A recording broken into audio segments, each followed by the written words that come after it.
Brett Okamoto from ESPN, joined by UFC welterweight Leon Edwards, who was supposed to have a press conference here at the Apex Center with Belal Muhammad, but he couldn't because of COVID protocol. But we said, no, absolutely not. I mean, Leon is in Vegas. It's nearly fight week. First fight week in a long time. We got to speak to Leon Edwards. So, Leon, thanks for taking the time and coming over here for us. Thank you. So, nice in front of me in person, like I said a minute ago. And I'm happy to be here, happy to be back in the atmosphere of the fight week, and I feel good. Yeah, we've talked a few times over the last year, but it's always been on Zoom. That's kind of been the style of 2020. Hopefully, we're heading into better times in 2021. And I was going to ask you, how it feels just to be so close to a fight week. But now I got to ask you, when did you find out you weren't going to be part of the press conference? And for a guy who's had sort of a history of things happen at the last minute, how did that feel? I got a phone call from a manager. I was at the PI training. I got a phone call from a manager saying, Belal can't make it to the press conference. I was like, why? Something to do with his coach, something got COVID or something or another. I was like, what? The fight? What about the fight? He's like, no, the fight's still on. You're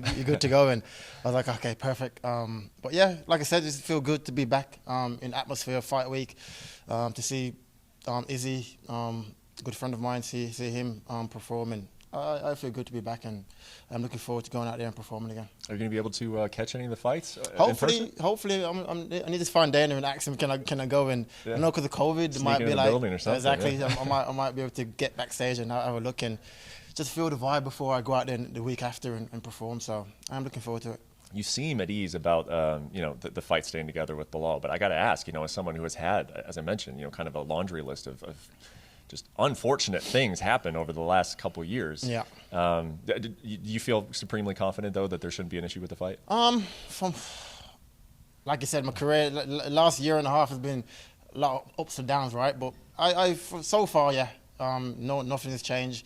He's had COVID in December, I think. I had it in December as well. So I think they said it's like 6 months, right? You can't get COVID again. So I'm fingers crossed nothing happens with the fight and I can go out there and perform next week and show the fans what they've been missing and what I'm about, and remind them that I am the #1 contender. Yeah, and I was going to ask if there's been a silver lining to any of this. Do you feel like fans are at least now know what your story is? It feels like you had this long winning streak, and maybe not as many of them are paying attention to that. I feel like a lot of people now are paying attention to this idea that Leon Edwards has just had a string of bad luck. Do you feel that too? Yeah, for sure, 100%. I can feel it from the fans. Like now they're realizing, right? Like this guy's been on a tear, and I got the third most win in the division history. You know what I mean? So I think now the fans are getting behind me, and I'm willing to fight anyone. I've proven it time and time again. And Hamzat, I stepped up and fought him. Everyone was ducking him. I was like, I'll do it. Belal Muhammad, he stepped up.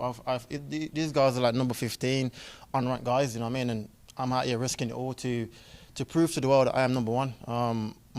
I just think if I believe I'm #1, it doesn't matter who's number 2 or 3, and line them all up and I'll beat them all, and that's just it. Are you feeling that risk at all, though? Because like you mentioned, this is a situation where we've seen it in your division right now. The guys don't want to do what you're doing right now. Do you feel like this is a risky fight? I think all fights are risky, right? My last 8 fight was risky, and I treat this as each fight as a title fight. Like I said, I believe I'm #1, so I am not looking past Belal Muhammad. He's a tough, durable opponent. If I go out there and, God forbid, I lose to this man, then all these talks about #1 contender goes away, right? And all the title shot talks goes away. So I am fully focused. I've been out the cage for over a year. My skill set has grown leaps and bounds since last competing. So I'm looking forward. I'm excited. My energy is back, and I cannot wait. You made it pretty clear that I'll fight literally just about anybody on the roster. Anyone. When it was Belal, though, and it wasn't one of those guys with a number higher, was there a sense of just initial disappointment? I've got used to it. All these top guys, every time my name get mentioned, they're all cowered away, right, and make excuses. The first opponent was Colby Covington. The UFC came to me, said, would you do it? I said, yes. They went to him, said, would you do it? He said, no. And I've got used to these top guys, so-called top guys, turning me down. You know what I mean? These guys are all like internet fighters. They talk a lot on social media, but when it all comes to getting in there and competing, they all go running. But I'm here. I am showing the UFC I'm willing to compete. And after this, I'll look forward to getting my title shot. Last month, Belal was right here at this Apex. He beat Diego Lima. Were you watching that fight, first of all? And if you were, what did you take away from it? I didn't watch it live. 'Cause in the UK, it's like 4 in the morning and shit. So I watched it since his name got mentioned in my name. And he's what I thought, he's a good, durable, tough opponent. I think skill set wise, though, I'm leaps above him. You know what I mean? And I'll prove that. I'll prove my case come next week on March 13th. And I just feel it'd be too much for him. I don't think being tough and durable win fight at this level. I think everyone at this level is tough and durable, right? And the skills would put us apart, and I cannot wait. Let me ask you one follow-up question on Colby, because, like you said, the UFC, showed some interest in that fight. You accepted it. He didn't end up taking it. I could see a situation in which you win on Saturday, and they look to make that fight together again, because it still makes sense. It made sense before. It makes sense now.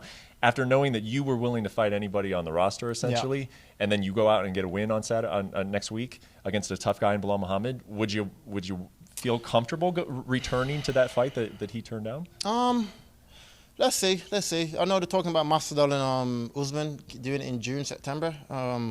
So if they do make that fight, then obviously I'm not looking to wait again in another year to fight again. You know what I mean? So if they do make that fight, then any of these top guys, Colby, if he steps up and don't run away, then I'll co-main event maybe, or headline another card with him. And I'm just here willing to fight. When I fight Belal Muhammad and I beat him, and then I fight Colby and beat him, that's 10 fights in a row I've won.